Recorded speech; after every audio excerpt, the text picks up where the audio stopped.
প্রথম আলো, daily star সহ দুটি মিডিয়ার উপরে হামলা করেছে। সেখানে কিন্তু সাধারণ মানুষ সেখানে ছিল, মিডিয়া কর্মীরা ছিল, তারাও তো মারা যাওয়ার উপক্রম হয়েছে।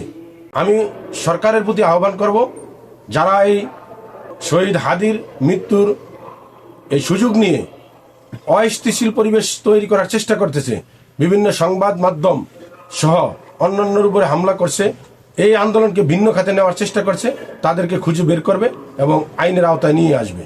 যারা এই হত্যাকাণ্ডের সাথে জড়িত তাদেরকে দ্রুত সময়ের ভিতরে আইনের আওতায় আনবে, যাতে ভবিষ্যতে যারা ষড়যন্ত্রকারী রয়েছে, যারা দুষ্কৃতী চক্র রয়েছে, এই ধরনের এহেন কার্যকলাপ না করতে পারে।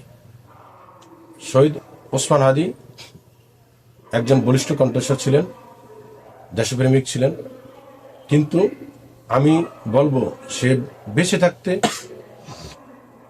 তার যে একজন ব্যক্তিকে তিনি প্রতিষ্ঠানে পরিণত করেছিলেন, একজন ব্যক্তি হয়েও প্রাতিষ্ঠানিক রূপে সে যে আন্দোলন করেছিলেন তার বক্তৃতা বিবৃতির মাধ্যমে, সেটাকে আমরা অনুকরণ করব, সেটা আমাদের জন্য উদাহরণস্বরূপ। কিন্তু কালকে আমরা দেখেছি যে তার মৃত্যুকে কেন্দ্র করে যারা একটি স্বার্থান্বেষী গোষ্ঠী, বিভিন্ন পত্র পত্রিকা, সংবাদপত্র, মিডিয়া কর্মী এবং সিনিয়র মিডিয়া ব্যক্তিত্বের উপরে হামলা করেছে, যা অত্যন্ত নিন্দনীয়।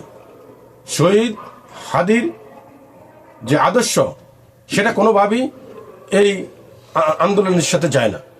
তার মৃত্যুর জন্য আমরা যারা দায়ী তাদের শাস্তির দাবি করব, কিন্তু হটকারী সিদ্ধান্ত নিয়ে তার এই আদর্শ থেকে বিচ্যুত হয়ে নিজেদের স্বার্থ হাসিল করার জন্য যারা এগুলো করছে, আমি সরকারের প্রতি আহ্বান করব, যারা এই শহীদ হাদির মৃত্যুর এই সুযোগ নিয়ে অস্থিতিশীল পরিবেশ তৈরি করার চেষ্টা করতেছে, বিভিন্ন সংবাদ মাধ্যম সহ অন্যান্যর উপরে হামলা করছে, এই আন্দোলনকে ভিন্ন খাতে নেওয়ার চেষ্টা করছে, তাদেরকে খুঁজে বের করবে এবং আইনের আওতায় নিয়ে আসবে।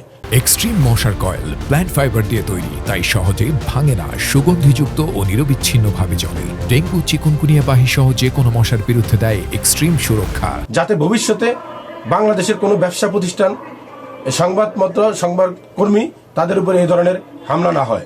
যেটার যে ঘটনা তার বিচার আমরা চাই।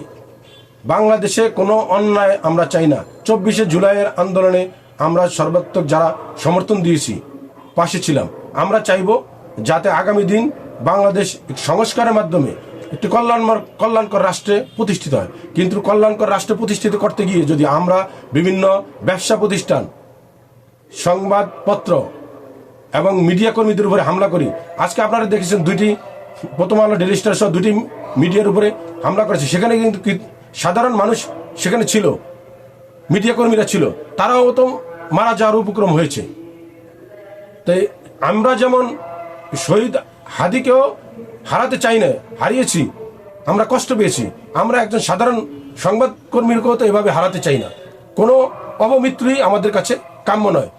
একইভাবে ধর্মীয় নামে অথবা যে কোনো গোষ্ঠীর নামে জঙ্গি আচরণ অথবা উগ্র আচরণ, ব্যবসা প্রতিষ্ঠান, বিশেষ করে প্রতিষ্ঠিত কোনো সংবাদপত্র, মিডিয়া কর্মীদের উপরে হামলার আমরা তীব্র নিন্দা করছি। এখানে ফুটেজ রয়েছে, যারা যারা এর সাথে জড়িত আমি মনে করি সরকার দ্রুত সময়ের ভিতরে তাদের আইনের আওতায় এনে ব্যবস্থা গ্রহণ করবে। আর একই সাথে আমি আবার বলবো, যারা এই হাদির হত্যাকাণ্ডের সাথে জড়িত রয়েছে তাদেরকে দ্রুত সময়ে ব্যবস্থা গ্রহণ করবে এবং জুলাই আন্দোলনে যারা রয়েছে সকলের পরিবার এবং সকল যোদ্ধাদের নিরাপত্তার ব্যবস্থা গ্রহণ করবে। আর যে সমস্ত উগ্রবাদী সংগঠন, যারা গোপন সংগঠন, যারা এখন এই নির্বাচনকে বানচাল করতে চায়, অস্থিতিশীল করতে চায়, দেশকে তৃতীয় শক্তির হাতে তুলে দিতে চায়, তাদেরকে প্রতিহত করবে।